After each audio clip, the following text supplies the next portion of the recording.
Assalamualaikum warahmatullahi wabarakatuh. Nama saya Epy Wulandari. Dalam kesempatan ini saya akan menjelaskan tentang hukum kebendaan. Pada pelajaran ini, kamu akan belajar tentang pengertian benda dan hukum benda, sistem hukum benda, macam-macam benda, azas-azas hukum benda, hak kebendaan, macam-macam hak kebendaan, hak kebendaan menurut UU PA, cara memperoleh dan memperalihkan hak kebendaan. Baiklah, kita masuk di pengertian benda dan hukum benda. Pengertian yang paling luas perkataan benda atau zat adalah segala sesuatu yang dapat dihaki oleh orang, yang berarti benda sebagai objek dalam hukum. Ada juga perkataan benda dipakai dalam arti yang sempit, yaitu sebagai barang yang dapat dilihat saja. Ada juga dipakai jika yang dimaksud kekayaan seseorang. Jadi, di dalam KUH Perdata, kata zat mempunyai dua arti, yaitu barang berwujud dan barang pada harta kekayaan, yang termasuk zat selain daripada barang yang berwujud. Juga beberapa hak tertentu sebagai barang yang tak berwujud, juga beberapa hak tertentu sebagai barang yang tak berwujud. Selain pengertian tersebut, benda atau zat dapat berarti bermacam-macam, yaitu 1. Benda sebagai objek hukum, pasal 500 KUH Perdata. 2. Benda sebagai kepentingan, pasal 1354 KUH Perdata. 3. Benda sebagai kekayaan hukum, pasal 1263 KUH Perdata.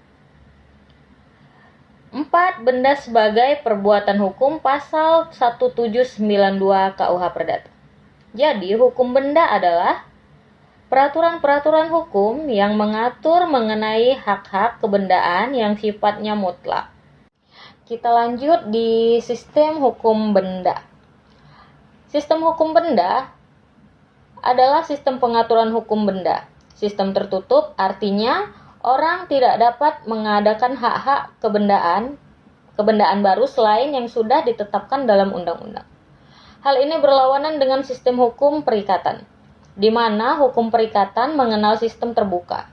Artinya, orang dapat mengadakan perikatan ataupun perjanjian mengenai apapun juga, baik yang sudah ada aturannya dalam undang-undang maupun yang belum ada peraturannya sama sekali.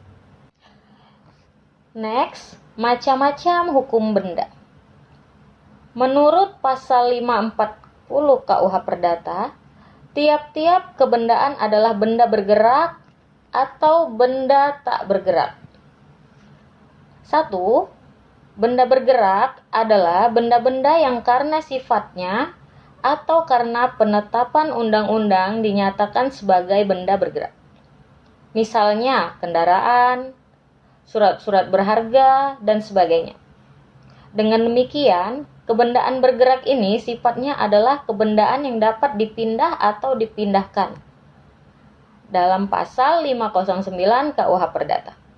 Menurut pasal 505 KUH Perdata, benda bergerak ini dapat dibagi atas benda yang dapat dihabiskan dan benda yang tidak dapat dihabiskan. 2. Benda tidak bergerak adalah benda-benda yang karena sifatnya, tujuan pemakaiannya, atau karena penetapan undang-undang dinyatakan sebagai benda tak bergerak. Misalnya, tanah, bangunan, dan sebagainya. Selanjutnya, asas-asas hukum benda. 1. Merupakan hukum memaksa atau Dwiegenrecht. 2. Dapat dipindahkan. 3. Azas individual. 4. Azas totalitas. 5. Azas tidak dapat dipisahkan. 6. Azas priority. 7. Asas percampuran atau fermenting. 8. Asas perlakuan yang berlainan terhadap benda bergerak dan benda tak bergerak. 9. Asas publicity. 10. Sifat perjanjian. Kita lanjut di hak kebendaan.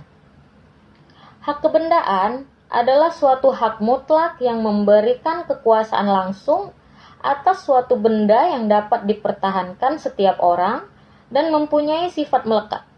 Hak kebendaan dapat dibedakan menjadi dua macam, yaitu: 1. Hak menikmati seperti hak milik, bezit, hak memungut atau pakai, hasil hak pakai dan mendiami. 2.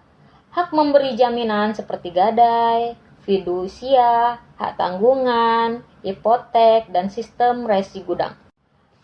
Macam-macam hak kebendaan. Hak kebendaan yang memberikan kenikmatan adalah hak milik, bezit, hak memungut hasil, hak pakai dan mendiami. Hak kebendaan yang bersifat memberi jaminan adalah gadai, fidusia, hipotek, hak tanggungan, sistem resi gudang. Hak-hak kebendaan atas tanah tersebut diatur oleh UU-PA nomor 5 tahun 1960.